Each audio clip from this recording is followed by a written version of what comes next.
Are there things in your life that you're still doing and that you wanted to stop doing a long time ago?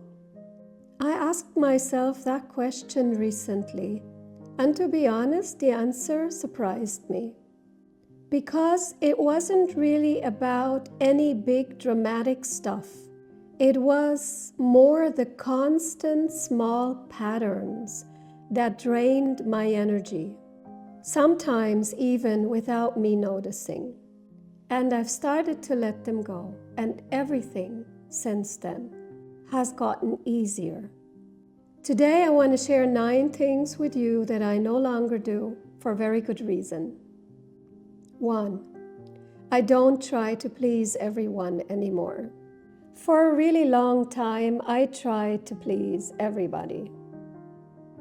It's a very strong pattern I learned in my childhood. I need to be a good girl. I need to do my very best. I wanted people to like me. I wanted to fit in. And I didn't want to upset anyone. And as a child, I was taught appreciation comes with conditions. And for a long time, I thought that is how it works. I was rewarded when I followed the rules, and I was punished when I didn't. But as an adult, the more I tried to fit in, the worse things became, and the unhappier I was myself inside of me, up to a point where I felt lost, and it was really hard for me to know who I was or who I am and what I really wanted in life. And I started really deepening that inner connection to myself.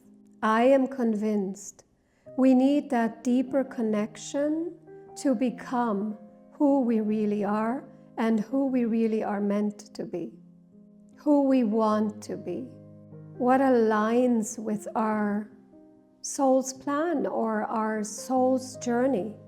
And the more I connected with the inside, the more I noticed, of course, also that the things that were relevant to me or important to me were not necessarily important to the outside world or people around me. So I became a version of me that didn't fit in all the time and was not appreciated. Sometimes even the opposite. And I've learned to be fine with that because I'm not here to live someone else's life.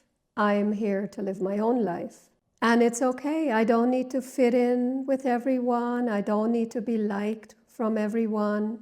And I've truly understood it says nothing about me, how people react to me, but it says a lot about them.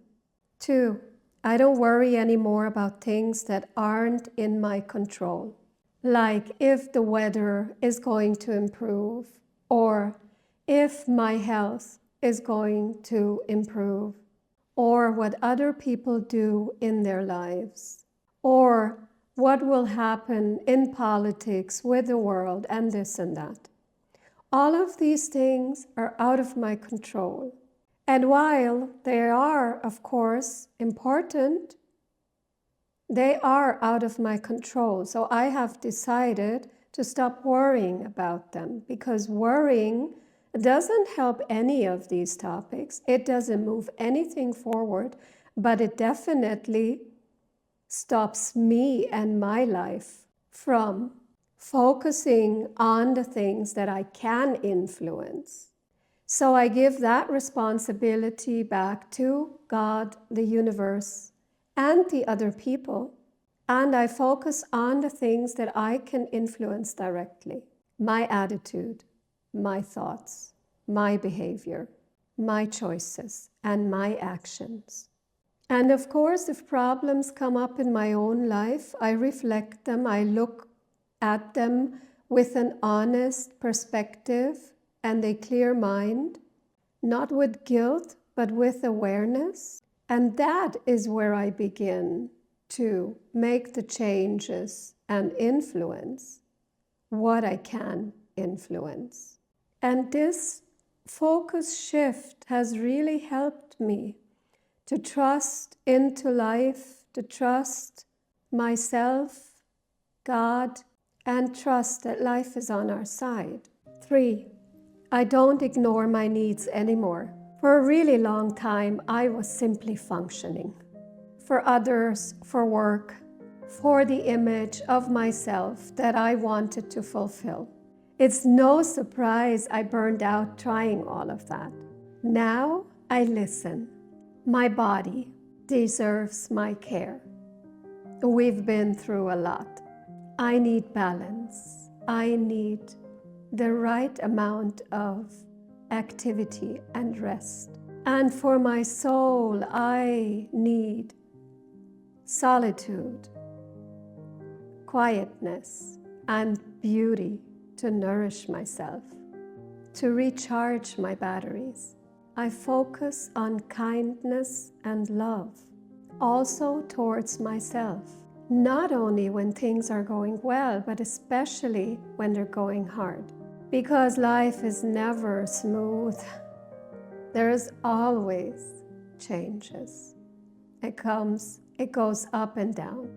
4, I don't twist myself to fit in anymore. I focus on being and becoming who I really am. And I say becoming because we're always developing. It's never done. This is a lifelong process. For such a long time, I tried to be the woman that I thought I needed to be. For my partners, in my work, in my family, we all learn and get taught what is appropriate, what kind of behavior, what kind of thinking, etc. And for a long time, it shapes our world.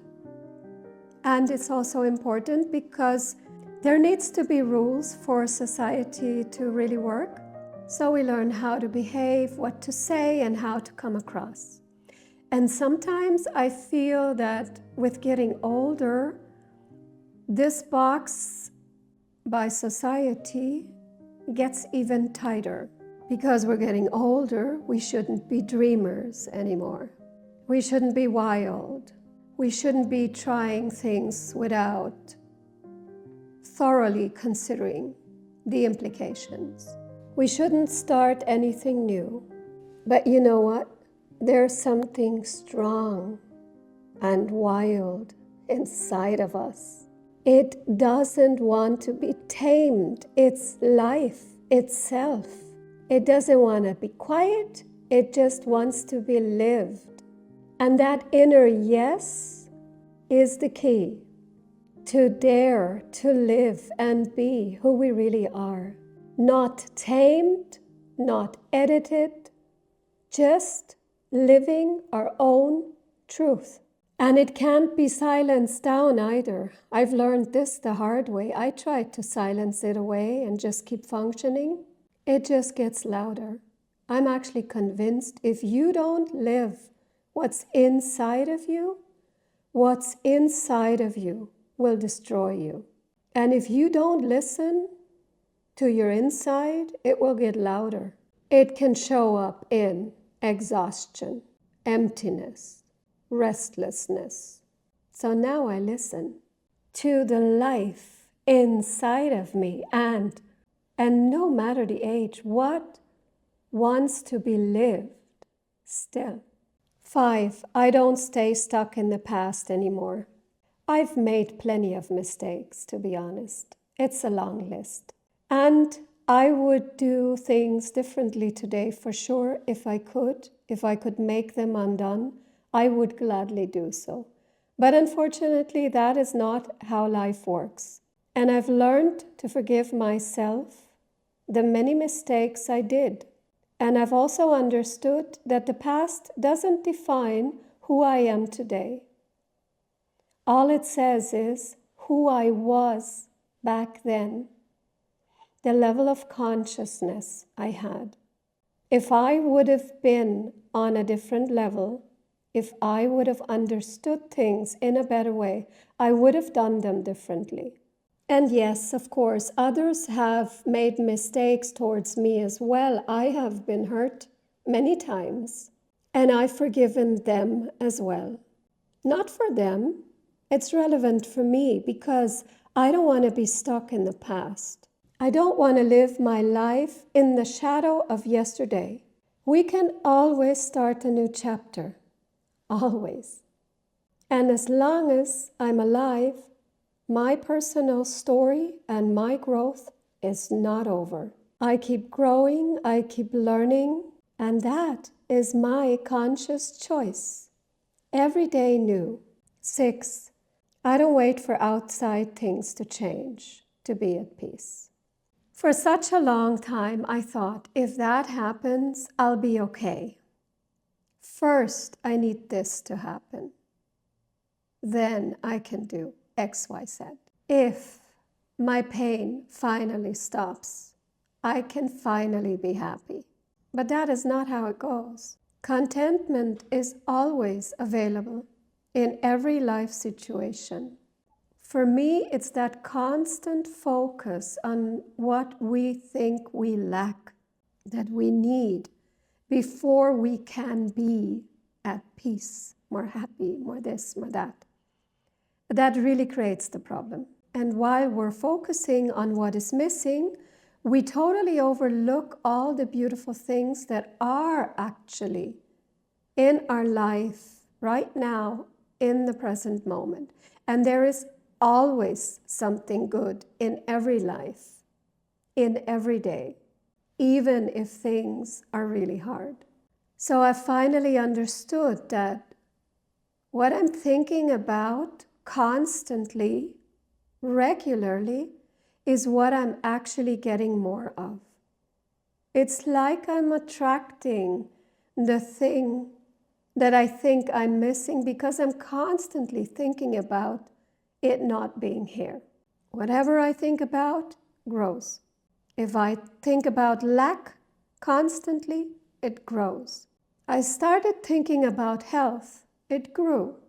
It's not like it's a miracle, of course, and everything will be good, but I am much better than I was before. I've understood that I can't control everything in life, but I can truly choose how I respond to life. And that starts with small things already. 7, I don't take my life for granted anymore. I'll be honest, I can't believe how fast these last couple of years have flown by. And with that being said, of course, I don't know how much time I'll still be granted here.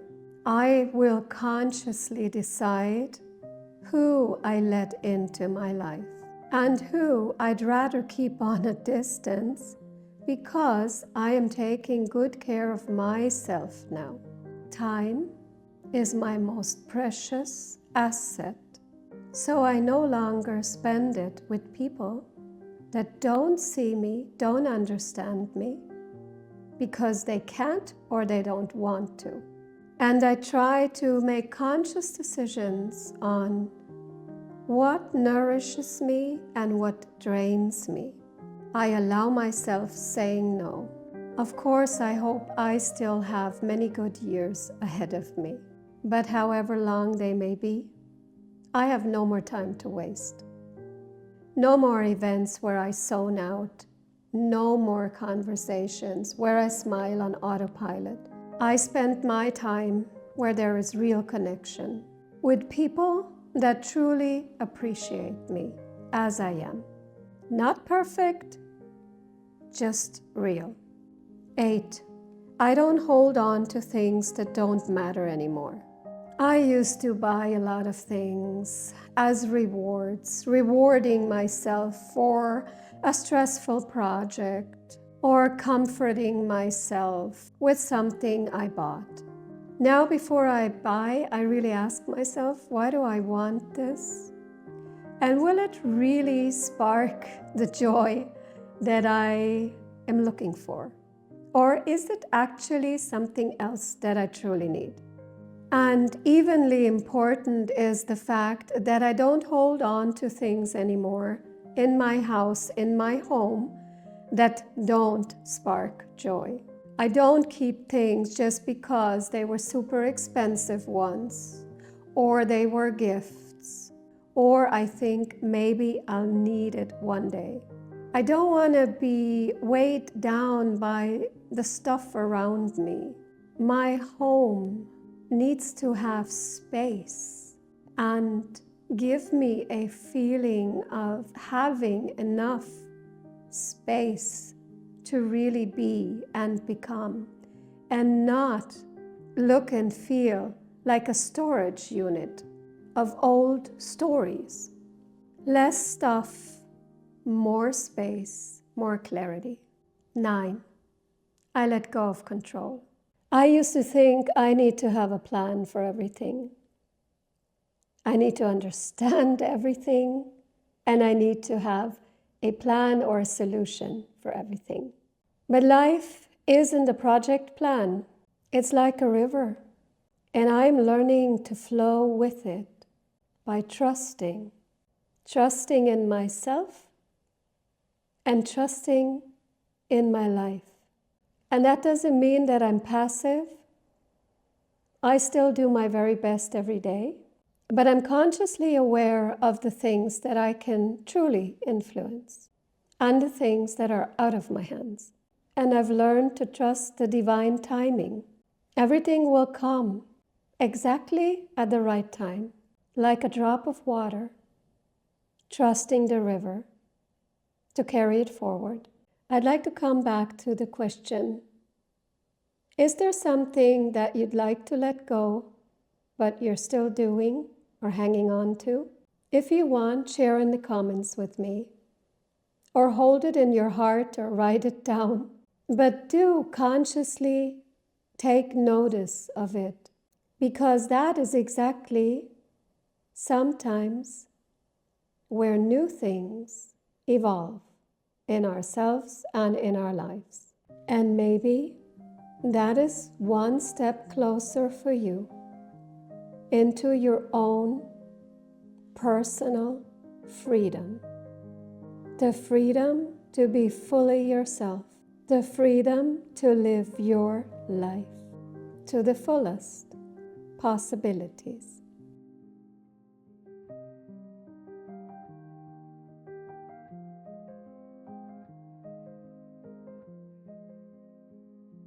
If you've enjoyed my video, please share it with someone that could also benefit from it. Thank you so much for watching. I appreciate you, and I'll see you soon.